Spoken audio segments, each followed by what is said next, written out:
Hello, friends, and welcome back to Malicious Compliance Stories. Let's start our video with a story in which one person wanted to use his relative's disability for her own purposes. I don't think I need to mention, that's not a good idea to do that.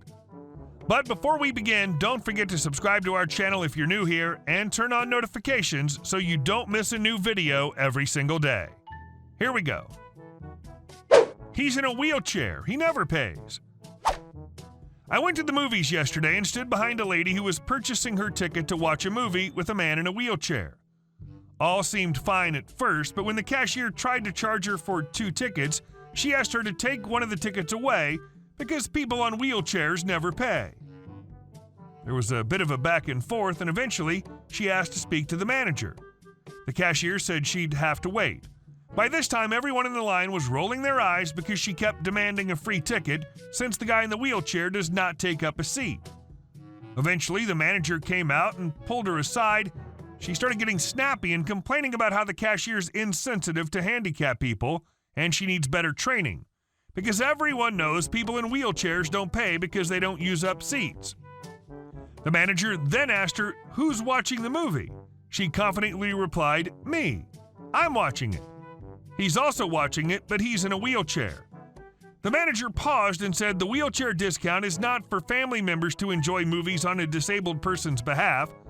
It's there as a courtesy for people who are unable to push themselves and require help. The discount then applies to the professional hired to care for them. We don't charge for the seats only, we also charge for the movie. Given the scenario, I see no reason why you should receive a free ticket. And our second story. Our deal is off. If you don't like it, just quit. I used to work for a company that had a weird work culture. Everyone, including CEO, directors, and the owner, worked way too much, and some would probably say they could only sleep after drinking because they have so much work they can't tune off. I was working 12 hours a day, plus commute, all without overtime, while being paid less than market average for 8 hours. I was dumb. I loved what I did. The company has a big name in my country, so it helped build my curriculum, and I had the chance of tackling interesting projects, so I saw it as a stepping stone to better jobs. About 8 months in, though, I started to break. I'd stopped exercising and gained weight. My mental health was taking a big dive, and I'd wake up at 4 a.m. thinking about things I wasn't able to finish, and then I couldn't fall back asleep. So I handed my resignation. The CEO, who I had a good work relationship with, called me in to ask what was going on. My director wasn't present. I was honest. He asked what they could do to keep me on the team. I said we desperately needed more people in our department. My director nodded, and I had to start working 1 hour later so I could at least go for a walk every morning.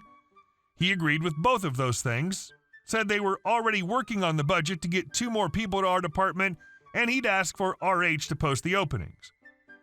My director had vacation planned, and during that couple of weeks, I got to work 1 hour later. Got stinky eyes from my coworkers, but oh well, started to feel better. Interviews happened during that time, and by the end of the 2 weeks, we had 2 new members for our team. Then on the 3rd week, when my director's back, we're all called to a meeting about 2 big projects that'll require every hand on deck. Company was preparing for an IPO, and we had to work on it. Second day of the week, director calls me in for a chat and says, "I can't be getting in late." I said I wasn't late, my hours were changed to start later, as the talk with the CEO. She says that I can't start at a different time than everyone else and that everything was too busy for it anyway. I either accept it or I quit. I was sure she felt she could spare me now that we had 2 new members, or that I wouldn't want to leave because having helped organize an IPO is great for your resume. Not worth it. I quit. She was surprised. Notice in my country is usually a month, unless the employer asks you not to go. They'll still pay, but if you're angry or whatever, you wouldn't have time to steal information or cause damage. I get to work the next day and find out one of the new hires had also quit. Too much work for her. I see my boss calling HR and ask them to cancel the email they had talked about earlier while throwing glances at me. I'm sure she was going to ask me to not show up anymore, but with one person leaving, it'd be harder to handle everything.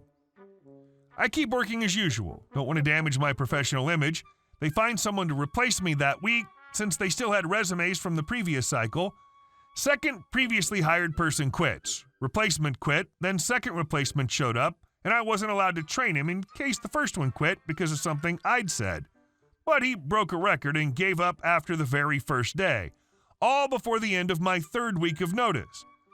That week, I'd gone through a great interview for another company. Yay, lunch hour. And I believe they called my company for reference. HR must have told my director since she suddenly started acting friendly to me and would stop my coworkers whenever they made snarky remarks about me leaving. Did I mention that the work environment there sucked? First day of my fourth week, director calls me and says maybe we were both too harsh in our decisions, that she's willing to allow me to work 30 minutes later if I cut my lunch hour by 30 minutes, and she's fine ignoring my quitting since it was clearly a decision made by impulse. I said I'd consider staying if she matched my offer from the other company plus 10%, went back to the previously agreed starting work 1 hour later, and I'd have everything in writing before the end of the day since I wouldn't want to screw the other company over. She said I was doing her dirty, in better terms. Something, hurting the company, no loyalty, think of your future. After everything we've done for you, you're wasting an opportunity. You aren't being professional. Why would you even think of quitting? When she said that last bit, I smiled and said it was her idea after all. That we had a deal that I was willing to uphold despite everything bad that working there had. But she said the deal was off, and if I didn't like it, I should quit. So I just complied. I didn't like it. I quit. We had a third replacement for me that week. I trained her. She lasted 2 weeks. The 2 extra people for the department were never brought in as they were trying to cut costs to better prepare for the IPO. 2 months later, the whole team was different except the director, who was there holding strong. CEO said he was sad to see me leave but understood it.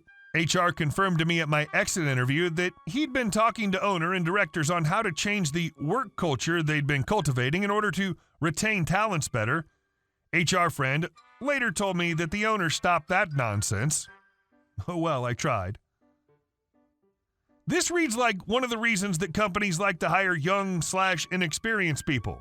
When you've been around for a while, you tend to not take this crap. And the loyalty line triggers me, makes me want to punch someone. Glad you got out of there, OP. And our last story. Cancel a land lease and hope to make a windfall? Hope you like a lot of dirt.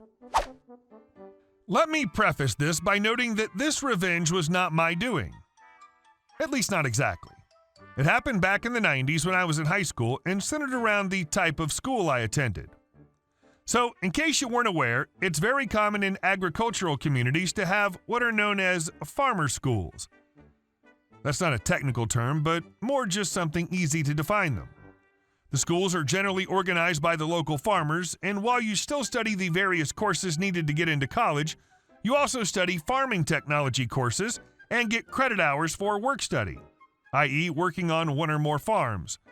The area I lived in was surrounded by a number of large farms which grew cotton primarily. So during the year, we'd spend time out in the field both tilling, planting, and harvesting. One of the farms near the school was a 1,000-acre spread that, like the others, grew mostly cotton, though sometimes they rotated to soybeans or silage, basically corn, but you don't harvest it. This farm had a long partnership with the school, so the students provided near-free labor for the farmer. The farmer leased this property from some out-of-state owner and paid them a portion of the revenue from the harvest. Imagine my surprise then when I and many of my classmates arrived at the farm to do our work study, and the farmer instructed some to crew the sprayers and start spraying herbicide on the fields, while others, myself included, were to take tractors and discs and plow everything under. The farmer wanted every square inch of the fields returned to just dirt. We were shocked, to say the least, but after some discussion, we set to work. It took us the better part of a weekend to do so, and when we were done, the field was in a beautiful, if barren, state. The farmer thanked each of us personally and paid us about $500 each. Quite the sum for a 90s high school senior. We returned to the school, told our headmaster that the contract was completed, and he informed us that the farmer would no longer be working with the school, and we'd be sent to one of the other larger farms for the rest of the year and our work study. It was probably 2 or 3 months later before word started going around about why we'd been instructed to destroy the crop. Granted, these were just rumors, but based on how things turned out for the farmer, I suspect there's some truth to it. So apparently the landowner had decided that he was going to not renew the lease the farmer had on the land.